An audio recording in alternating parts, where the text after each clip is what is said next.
श्रावण के महीने में 2 लोटा जल भगवान शंकर को समर्पित करते हैं। लाखों भक्त, करोड़ों भक्त 2 लोटा जल भगवान शिव को समर्पित करते हैं। अब उन शिव भक्तों से पूछा जाए कि तुमने पिछले वर्ष भी कावड़ भरी थी, तुमने पिछले वर्ष कावड़ भरी थी, उस कावड़ का फल क्या मिला? तुमने पिछले वर्ष 2 लोटा जल चढ़ाया, उस 2 लोटे जल का फल क्या मिला? कोई उनसे पूछे कि शिव पुराण का, शंकर की अविरल भक्ति का फल क्या है?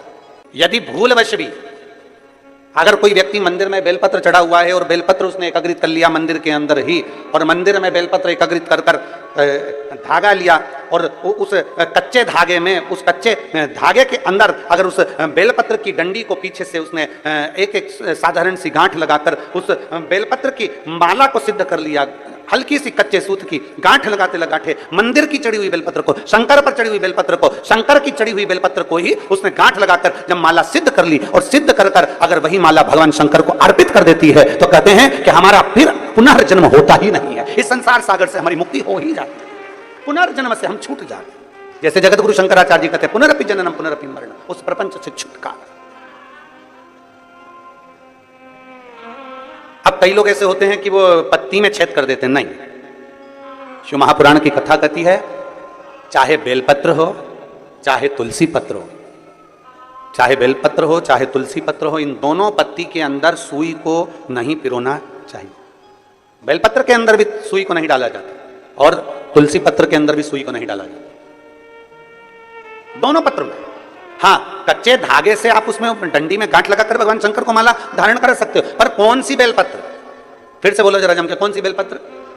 जम के आवाज आना चाहिए। जो शंकर भगवान पर चढ़ी हुई है वही बेल। धोया, माला सिद्ध करी, और वही माला मेरे देव महादेव को समर्पित कर दी, वही माला।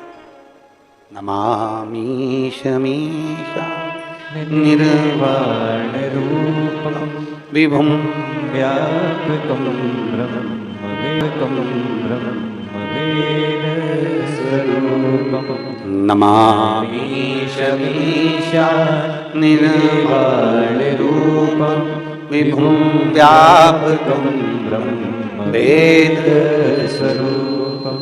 नमः शिवाय, ओम नमः शिवाय, नमः शिवाय, ओम नमः शिवाय।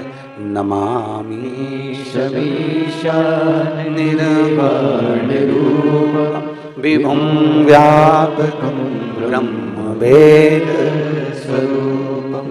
नमामि शमीशा निर्वाण रूपम विभुम व्यापकं ब्रह्म वेद।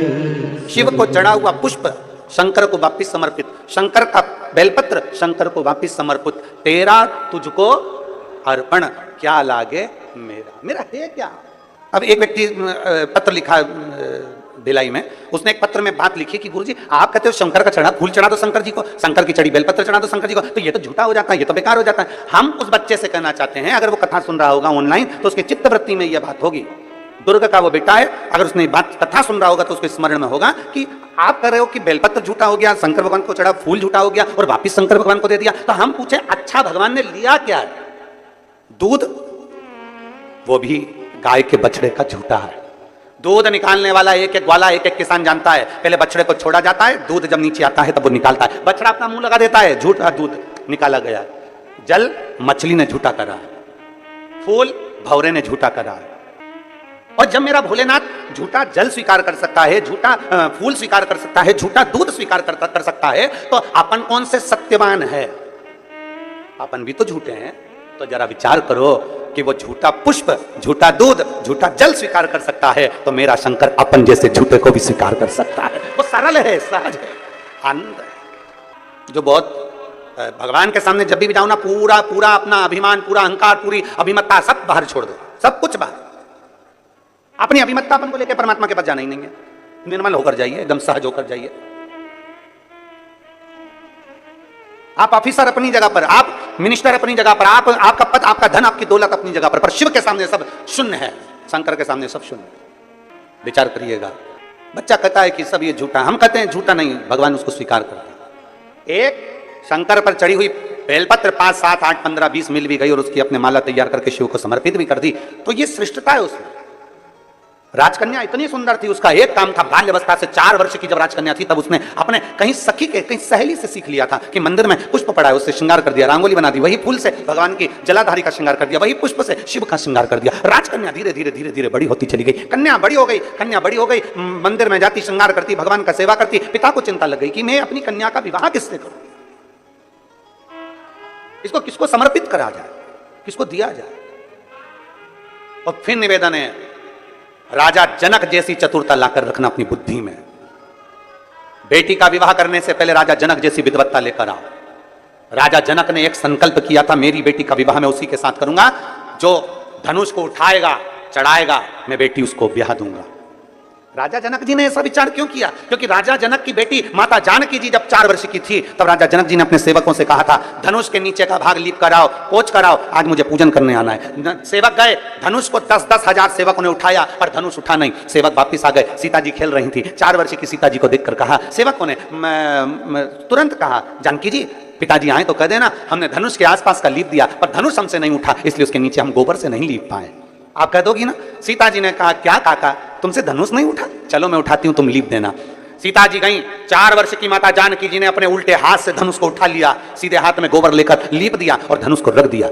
जनक जी जब पूजन करने के लिए आए, जनक जी जब पूजन करने के लिए आए तो जनक जी ने देखा कि आज धनुष के नीचे का भाग पहली बार लिपा हुआ है, ये किसने लीप दिया? सबने कहा जानकी जी ने लिपा है। जानकी, 4 साल की जानकी, बुलाओ सीता को। जानकी को बुलाया, जानकी बेटा तूने ये धनुष कैसे उठा लिया? उसने कहा पिताजी बिल्कुल सरल था, उल्टे हाथ से सीता जी ने अपने पिताजी के सामने धनुष उठाया, गोबर लिया और लीप के बताकर धनुष को रख दिया। जनक जी ने विचार कर लिया, मेरी बेटी अगर उल्टे हाथ से धनुष उठा सकती है तो इसका पति वो होगा जो धनुष को उठाएगा, चढ़ाएगा, तोड़ देगा, मैं बेटी उसके साथ ब्याह दूंगा। अर्थात जनक जी जैसी विद्वत्ता लेकर आना है। अपनी बेटी विद्वान है तो उससे दुगना विद्वान उसका वर होना चाहिए, अपनी बेटी ज्ञानवान है तो उससे दुगना ज्ञानवान उसका वर होना चाहिए, अपनी बेटी चतुर है तो उससे चतुर उसका वर होना चाहिए, अपनी बेटी सुंदर है तो उससे सुंदर उसका वर होना चाहिए, अपनी बेटी बुद्धि विवेक में प्रबल है तो बुद्धि विवेक में प्रबल उसका वर होना चाहिए। हम क्या देख लेते हैं? एक पेट्रोल पंप देख लो, गाड़ी देख लो, बंगला देख लो, ये देख लो, वो देख लो और बेटी का विवाह कर दो। क्या मतलब? अगर तुम्हारी बेटी में विद्वत्ता है और भगवान ने उसको अगर लायक बनाया है तो 4 पेट्रोल पंप खड़े करने की जवाबदारी भी तुम्हारी बेटी रखती है, उसका दम रखती है। आप इतना सहज में कोई मिलेगा कि नहीं मिलेगा? अच्छा पेट्रोल पंप दिख रहा है, अच्छा पेट्रोल पंप, अच्छी गाड़ी दिख रही है, अच्छा बंगला दिख रहा है, अच्छा धन दिख रहा है, और मालूम पड़े तुमने बेटी का विवाह कर दिया और लड़की शादी कर कर चली गई और पेट्रोल पंप, गाड़ी, बंगला तो सब देखा पर बेटी के लिए वर अच्छा नहीं देखा। रात को 1-1 बजे तक आ रहा है, मालूम पड़े टन होकर आ रहा है, दोस्तों के साथ बैठा रहता है, 1 मिनट का समय उसको अपनी पत्नी के लिए नहीं है। जब भी घर में आता है ऐसा बोलता है कि घर में क्लेश हो जाता है, और तुम सोच रही हो कि पेट्रोल पंप से गुजारा हो जाए, तुम सोच रही हो गाड़ी और बंगले से गुजारा हो जाए। एक बात आपसे कहें, बाप बेटी को विदा करता है ना, सारा सोना चांदी, कपड़े लत्ते, जेवर, आभूषण सब देकर भेजता है। बोलो बोलो, सही है कि गलत है? जब बाप बेटी को विदा करता है और बाप को मालूम पड़ जाए कि लड़का अच्छा नहीं, मेरी बेटी का सम्मान नहीं करता, आदर नहीं करता, सत्कार नहीं करता, इसने सब बर्बाद करके रखा, बच्चों पर ध्यान नहीं देता, तो ईमानदारी से बोलो, बाप जमाई की इज्जत करेगा? अरे बोलो तो रे, करेगा इज्जत? नहीं करेगा। क्यों नहीं करेगा? क्योंकि मैंने अपनी बेटी को इतना देकर भेजा, बेटी को मैंने सम्मानजनक कर भेजा और मेरे जमाई ने इसकी इज्जत नहीं करी, इसलिए फिर दूसरी बार बाप जमाई का एक बार आदर करेगा, सम्मान करेगा, फिर दूसरी बार आदर नहीं करेगा, सम्मान नहीं करेगा, क्योंकि मैंने देकर भेजा था और इसने आदर नहीं करा। उसी तरह परमात्मा है, परमात्मा ने आंख, नाक, कान, पूरा शरीर देकर भेजा, पूरा शरीर दिया, अच्छे से अच्छा दिया। उस बाप ने पृथ्वी पर भेजने से पहले परमात्मा ने अपने को अच्छा बनाकर भेजा, और हम आए पृथ्वी पर और मालूम पड़े काम, क्रोध, लोभ, मोह, आसक्ति, तृष्णा, झूठ, प्रपंच, क्रोध, दिन भर गुस्सा गुस्सा गुस्सा, चिड़चिड़ चिड़चिड़ चिड़चिड़, दिन भर अपशब्द कहना, निंदा करना, बुराई करना, दिन भर उसमें लगा दिया, दिन भर उसमें लगा दिया। भगवान ने सोचा अब तुझे तो एक बार तुझे दे दिया, अब की बार दूसरी बार जन्म नहीं दूंगा, बनाऊंगा तो तुझे वही राजनांदगांव में भेजूंगा, पर कुत्ता बना के भेजूंगा, तो चिंता मत कर। स्वान बनाकर भेज दूंगा पर इंसान बना के नहीं भेजूंगा, क्योंकि तूने इसकी कीमत नहीं समझी। ये शरीर तुझे दिया था, 5 कर्मेंद्रिय, 5 ज्ञानेंद्रिय और एक मन रूपी शरीर देकर भेजा था, पर तूने इसको संभाला नहीं, उसको जाना नहीं। इतनी अच्छी बेटी दी थी पर तूने उसकी इज्जत नहीं करी, इतनी अच्छी बेटी दी थी, इसकी इज्जत नहीं करी। इसको सोना बनाकर भेजा, आंख, नाक, कान सब बनाकर भेजा। करोड़पति बेटी दी, 1-1 किडनी 5-5 लाख की दी, करोड़पति बनाकर भेजा, लाखों का सामान देकर भेजा, पर तूने इसकी इज्जत नहीं करी। तो अगली बार तुझे ये दूंगा नहीं, बनाऊंगा, पर तुझे देश बनाओ। कितनी मेहनत से बेटी की शादी करने से पहले जनक जी की कथा का स्मरण करिएगा।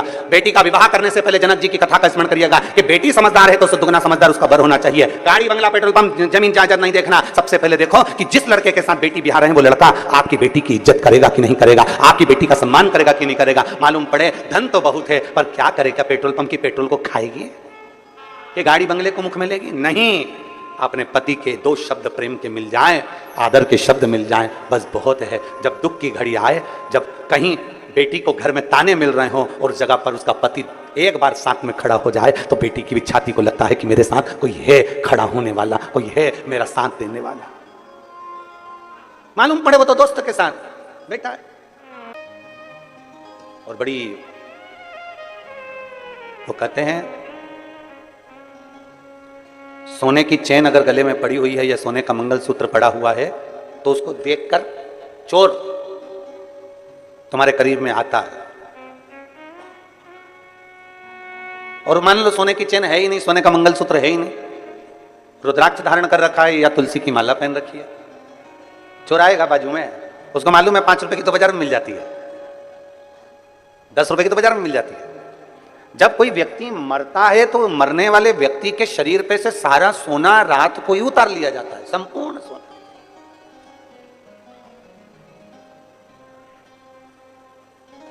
पर उसके गले में अगर रुद्राक्ष पड़ा हो तो, उसके गले में रुद्राक्ष की माला पड़ी हो तो निकालेंगे?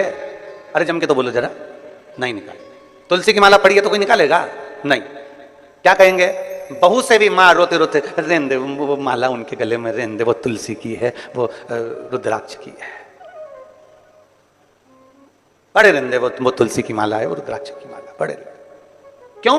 क्योंकि उसको मालूम है कि ये तुलसी की माला, ये रुद्राक्ष की माला, ये पड़े रहने दे, ये किसी इसकी भले कीमत नहीं है। सोना निकाल लो, अंगूठी निकाल लो, चेन निकाल लो, दादी के कानों में अगर बुंदा लगा है तो बुंदा निकाल लो, मुर्की लगी है तो मुर्की निकाल लो, लौंग नथ पहनी है अच्छी बड़ी सारी तो नथ निकाल लो, ये सब कुछ निकाल लिया जाएगा। हाथ की अंगूठी हो, पाँव का हो, हाथ का तगड़ी हो, कमर कस हो, जो कुछ होगा सारा निकाल लिया जाएगा। और वहीं अगर तुलसी की माला है, वहीं अगर रुद्राक्ष की माला है और वो पड़ी हुई है तो कोई नहीं निकालेगा। और ये समझने वाला विषय है कि भले वो ना निकाली जाए, सब कुछ निकाल लिया जाए, और वो अगर तुलसी और रुद्राक्ष की माला हमारे गले में पड़ी हुई है तो ये तुलसी और रुद्राक्ष का मन का हमें ना जाने कितने कितने नरकों से बाहर निकालते हुए परमात्मा की शरणागति प्रदान करा देता, कितने नरकों से निकालता हुआ। और मैंने तेरे ही भरोसे बाबा, तेरे ही भरोसे हवा बिच उड़ती जावांगी बाबा, डोर हतो छड़ी ना मैं कटी जावांगी, भोले मैं तेरी पतंग, शंभू मैं तेरी पतंग, हवा बिच उड़ती जावांगी बाबा, डोर हतो छड़ी ना मैं कटी जावांगी। एक तुलसी की माला, एक रुद्राक्ष हमारे जीवन को सुख प्रदान कर देता, हमारे जीवन को आनंदता प्रदान कर देता। एक बेलपत्र हमारे जीवन को सुख प्रदान कर देता। हम शंकर भगवान का एक लोटा जल समर्पित करते हैं, शिव की भक्ति करते हैं, शंकर को एक लोटा जल चढ़ाते हैं, वो हमें कितना फल देती है, कितना फल देती है। एक कथा आती है, बड़ी सुंदर प्रसंग है, जरा स्मरण करिएगा सभी, जितने चैनल पर कथा सुन रहे हैं, जितने ऑनलाइन कथा सुन रहे हैं, सब अपनी चित्तवृत्ति में रखिएगा इस कथा। एक राजकन्या थी, बड़ी सुंदर थी, बड़ी सुंदर, और राजकन्या इतनी सुंदर, इतनी बढ़िया, इतनी सुंदर, इतनी सुंदर, वो राजकन्या इतनी सुंदर कि उसको देखकर देवता भी आकर्षित हो जाए, इतनी सुंदर राजकन्या, इतनी सुंदर। अब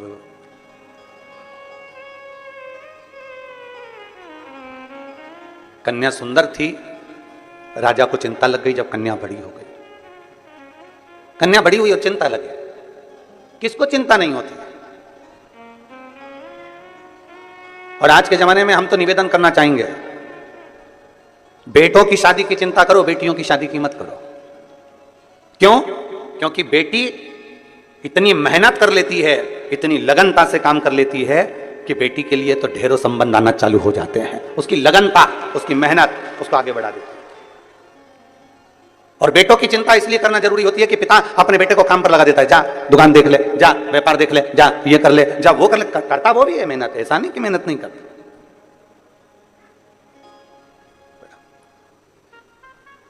करता वो भी मेहनत है, बिठाओ भाई, ऐसा नहीं कि वो मेहनत नहीं करता, उसके पास में मेहनत करने का कुछ क्रम नहीं होता, वो मेहनत करता है, करता। पर चिंता हमें बेटी की नहीं, चिंता हमें बेटे की रहे। बेटी अगर लगनता से मेहनत कर रही है, अपने पिता के कार्य के प्रति जागरूक है, अपने पिता के वचन के प्रति जागरूक है और अपने पिता के बोले हुए शब्द के प्रति जागरूक है, तो फिर बेटी की चिंता नहीं रहती, फिर बेटी की चिंता नहीं। शिव पुराण कह रही है, भगवान शंकर का संवाद कर रहा है, भगवान उग्रदानी का संवाद कर रहा है, भगवान शंकर की पावन कथा कर रही है। राजकन्या इतनी सुंदर थी, इतनी सुंदर राजकन्या कि उसको देखकर देवता भी आकर्षित हो जाए, इतनी सुंदर था उस राजकन्या में, इतनी सुंदर। और फिर निवेदन आप सबसे, क्रीम की चमक कुछ दिन की रहती है, और यदि अच्छे कर्म करे हैं तो वो चमक तुम्हारे मरते दम तक रहती है, वो अंतिम समय तक है। बोल बम का नारा है, इतना धीमे बोलोगे तो कल्याण तुम्हारा है। बोल बम का नारा है, सारी समस्या का हल। क्रीम की चमक थोड़े दिन की है, पर अच्छे कर्म की चमक तुम्हारी जिंदगी भर की है, जीवन भर की।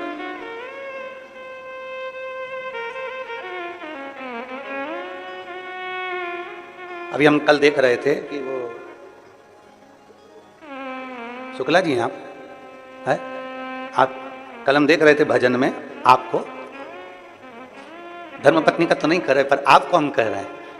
जब भजन चल रहा था, आपको किसी से मतलब नहीं था, पर आपका नृत्य शंकर को रिझाने के लिए ऐसा जोरदार कमर से आनंद लेते हुए नाच रहे थे कि हमारा भी मन कर रहा था कि हम भी नीचे उतर कर आपके साथ आ जाएं।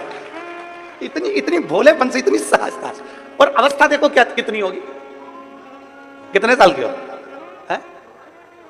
66। नजर उतरवा लेना। प्रणाम। आ जाइए, महाराज जी को लिया 2 मिनट माला पहना दो। एक सहजता का भाव, एक सरलता का भाव, एक नम्रता का भाव, एक विनम्रता का भाव।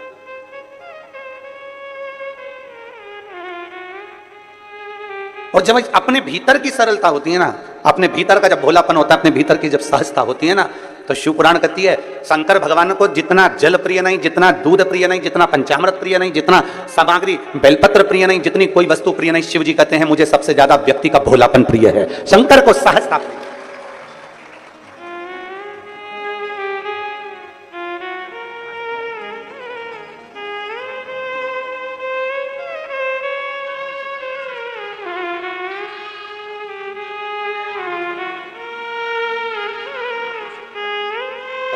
भोले भोले के लिए बनो, संसार के लिए भोले बन जाओगे तो लोग तुम्हें पीछे धकाना चालू कर देंगे और एक कोने में ले जाकर छोड़ देंगे। फिर निवेदन करूंगा, फिर निवेदन, भोले भोले के लिए बनो। और भोले बनना है तो भोले व्यक्ति के लिए बनो, जो सहज हो उसके लिए हम सहज हैं, जो सरल है उसके लिए हम सरल, जो आनंदमय है उसके लिए हम आनंदमय। राजकन्या बड़ी सुंदर थी, देवता भी उसको देखकर आकर्षित हो जाए, इतनी सुंदर थी। पिता के मन में थोड़ा सा भाव जागृत हो गया, पिता के मन में लगा कि मेरी बेटी, इसका विवाह करना है मुझे, और मैं विवाह करना है, इतनी सुंदर है, इतनी सुंदर है। अब मैं किसी ज्योतिषी को बुलाऊं और ज्योतिषी को बुलाकर इसको जरा दिखाऊं कि मेरी बेटी का भाग्य क्या कहता है। और अगर मैं हर कोई ज्योतिषी को बुलाऊं तो वो श्रेष्ठता नहीं है, इसलिए उस पिता ने अपने राज पुरोहित को बुलाया, अपने राज्य के पुरोहित को बुलाया, अपने कुल गुरु को बुलवाया और राज पुरोहित को बुलाकर कहा कि राज पुरोहित जी, मेरी बेटी का मुझे विवाह करना है, आकर उसका भाग्य देख लीजिए और उसका भाग्य बता दीजिए। और बेटी, राजकन्या का एक नियम सबसे प्रबल था, सबसे प्रबल नियम था राजकन्या का कि वो शंकर के मंदिर के पुष्प को उठाकर उन्हीं पुष्प की माला बनाकर, उन्हीं पुष्प का श्रृंगार बनाकर शंकर को पिना देती थी, शिवलिंग का श्रृंगार कर देती उसी पुष्प से।